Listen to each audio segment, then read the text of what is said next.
This morning I want to consider what marine protected areas can and cannot do, and I'll be focusing to some extent on what they can do for the biodiversity of smaller reef fishes, and hopefully in a few years progressing to some of the larger species.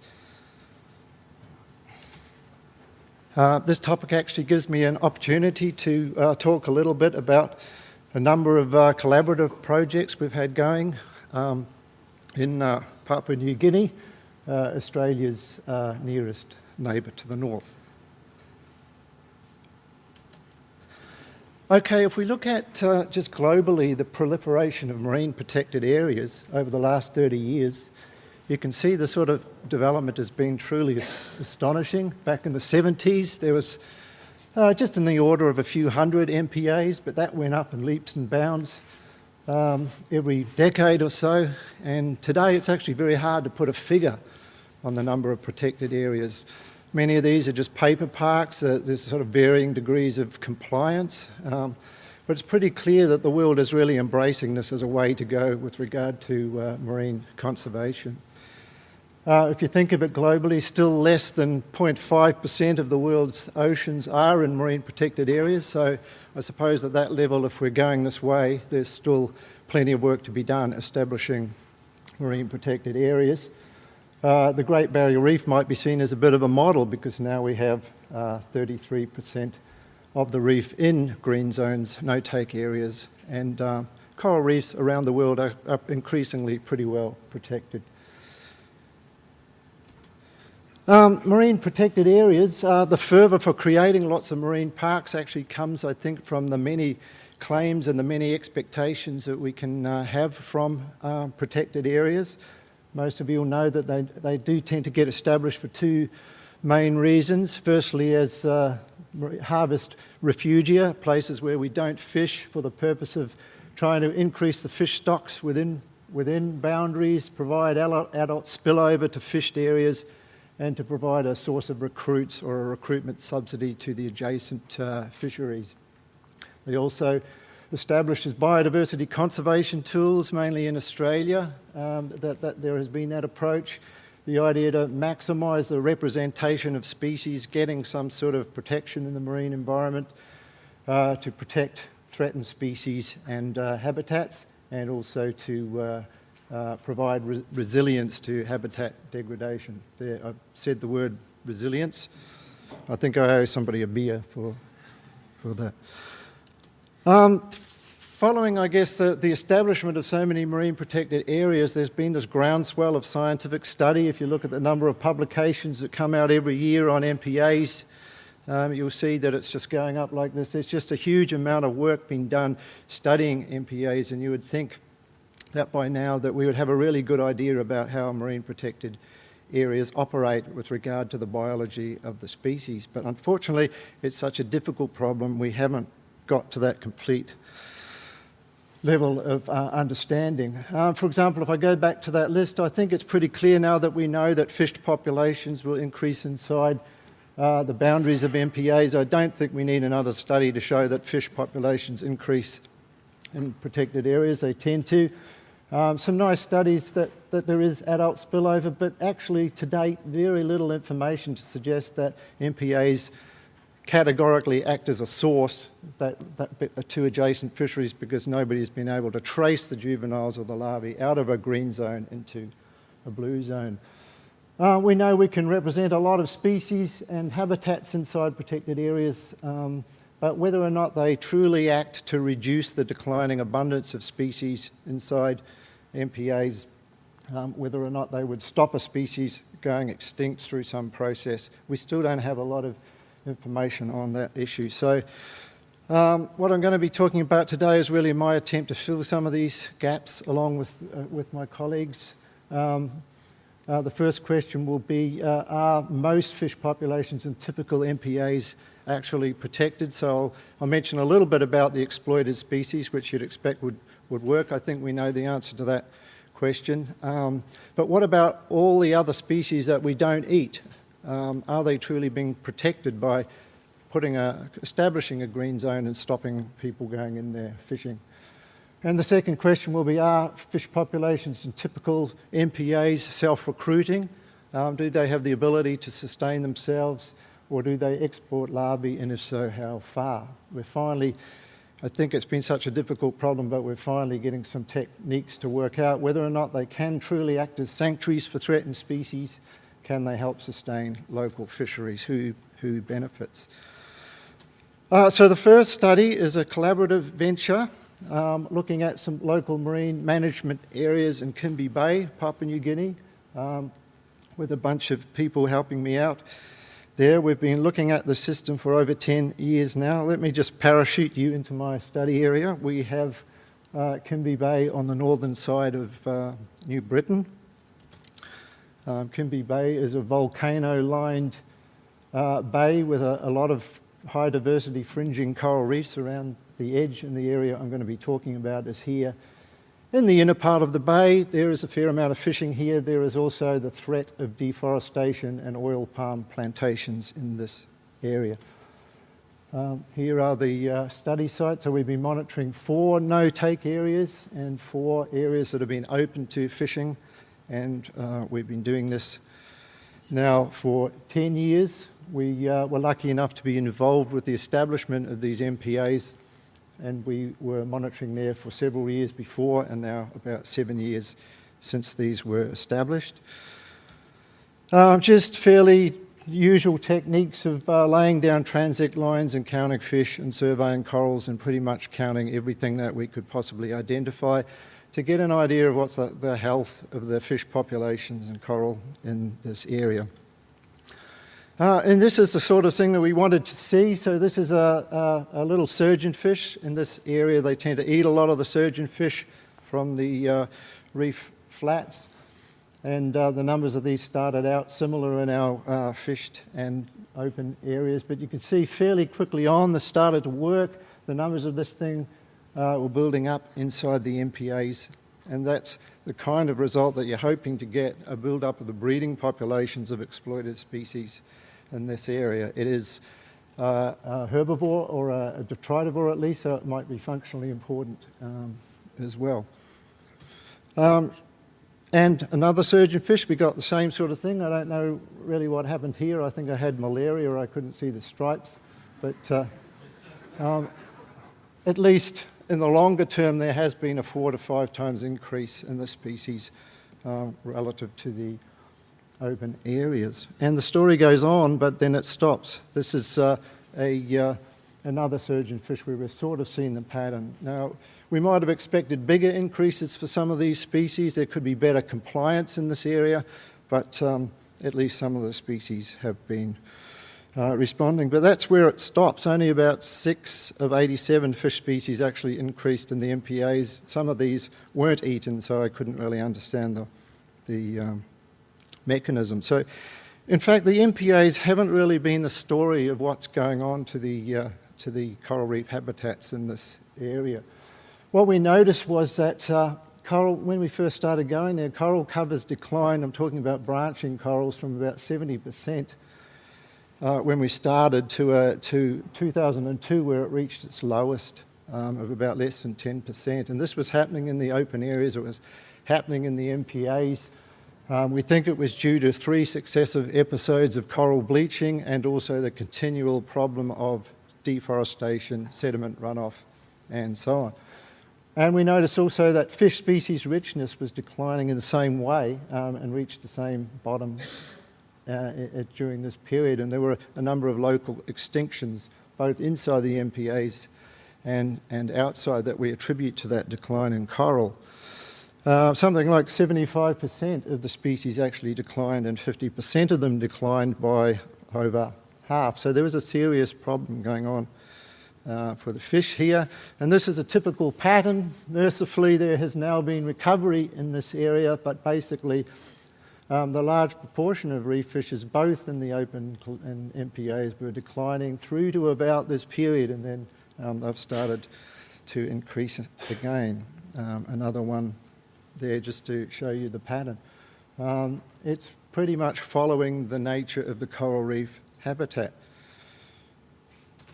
And something like 60 of 85 species declined between 1997 and 2002, both inside and outside the MPA. So, I mean, the bad news, I guess, in a way, the MPAs haven't been protecting the species inside them, but the good news is that they do tend to follow the habitat, and provided the habitat recovers or we have a way of managing the habitat, things should come back again. Now, the issue here is a lot of species actually went locally extinct here, and the question is then where were the larvae coming from? So that, I'll just mention here the, sorry, this is the actual branching coral, and you can see it declined through all of that period, but now we at least fortunately have some sort of process of recovering happening in that area. Okay, to move on now, I want to look at the second question then, and that is where do the larvae go? So if you've got a marine protected area, a green zone down here, and the juvenile, the fish are breeding on, are the larvae carried downstream as we used to think in terms of the prevailing currents, and if so, how far are they actually going? In other words, which places are actually benefiting from this marine protected area? Are some of them actually making it back to the same green zone, which is kind of what you would hope for if you want a sustainable population in that area?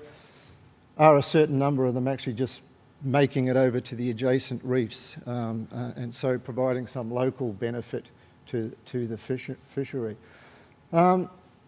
So is larval dispersal all of these things? The trouble is that it's been such a difficult problem to trace these larvae. We would have liked to have provided information on how these green zones work a long time ago, but the technical difficulties of tagging these things has been, until recently, insurmountable. When we started thinking about this problem, there was a lot of techniques that you could tell where larvae go on really large spatial scales, but there was nothing to bring us down to the kind of scale that we could trace some larvae out of a green zone into the adjacent habitat. So we had to work on developing some new techniques that Glenn introduced last night: larval marking methods and parentage analysis.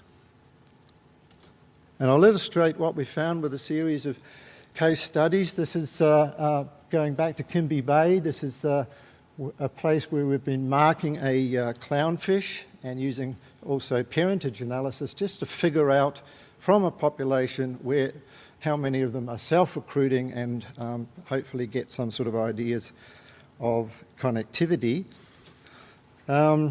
This is not entirely an esoteric question. This is a rare panda clownfish. It's in a bit of a state, and it's also but fortunately the study area that we're looking at is part of a marine protected area network. So what I wanted to get was an idea of how well this place would work as a sanctuary for this particularly rare species.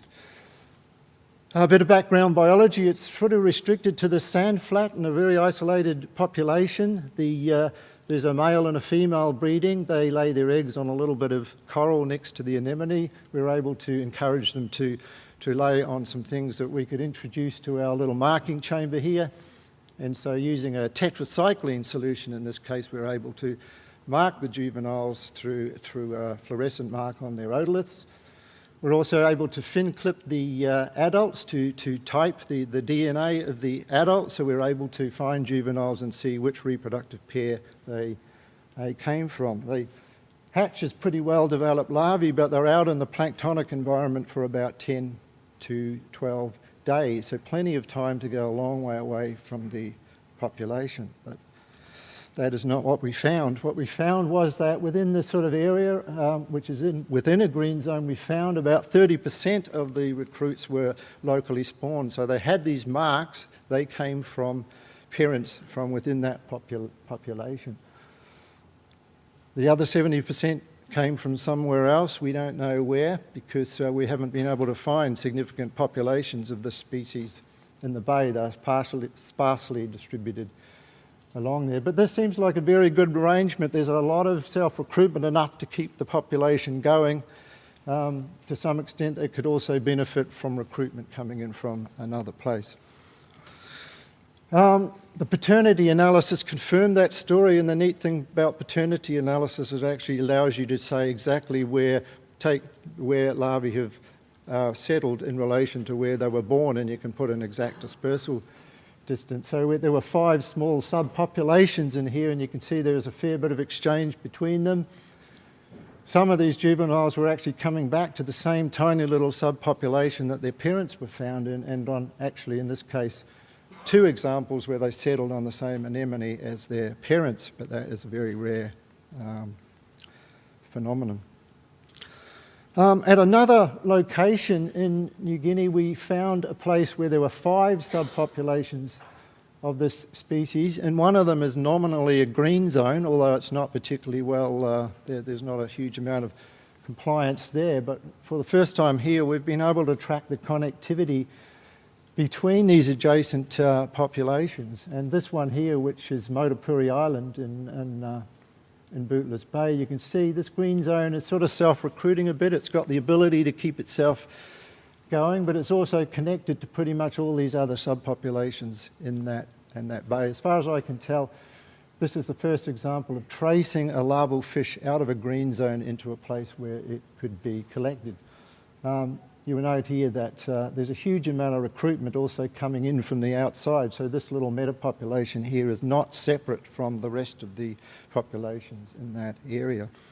So the story emerging is that there's self-recruitment, there's the ability to self-persist, there's also the ability for different populations to support each other in this system. Moving on, I'm not sure if I'm using up all my time or Mark's. The study that Glenn talked about last night, we've developed a new technique, a better technique of marking larval fishes, and we applied this at another location in Kimby Bay. Again, this is Kimby Island, which is an isolated island. We wanted to work out to what degree this part of the network was sort of operating in isolation and to what degree it might be connected to the surrounding reefs. The Barium Technique, let me explain a little bit about that. We've tried for years to figure out how to chemically mark larvae.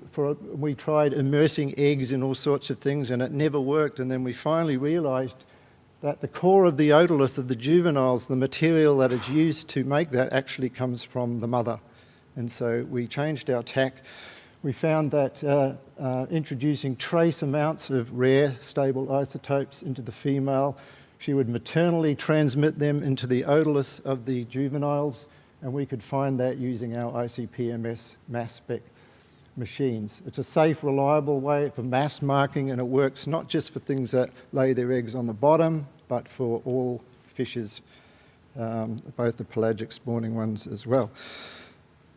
We found, and as Glenn mentioned last night, this result where Kimby Island was pretty much 60% self-recruiting for 2 reef fishes, regardless of their life history. This one has a very short larval duration.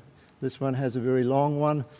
But on the island that's shaped like a fish, 60% of the juveniles, when I say self-recruitment, that means 60% of the juveniles that settle there actually came from that island, and the others are coming in from neighbouring places. So capable of being a sanctuary, of being self-sustaining, but also getting input from other places. We've been having a lot of fun doing things that we were never able to do before, and that is trace where juveniles have gone within a population. So these arrows kind of mark where the arrow goes from where a juvenile was born, where its parents were, through to where they've settled. And obviously they don't swim across the island, but so we don't really know where they went in the intervening period. All we know is that they started here and they ended up over here. This one's interesting because you can see that we've got a few little lagoons around the island, but actually a lot of the juveniles of the Nemo are coming back to within the same lagoon that they were born. So they haven't really effectively moved more than 50 to 100 metres in some cases. Incidentally, yeah, we don't know whether they're staying there or how far they're going, but we've recently done some work to suggest that is actually the island itself is providing chemical signals that the juveniles are using, and I'm particularly here thinking of leaf litter that they're using to maintain contact with these reefs.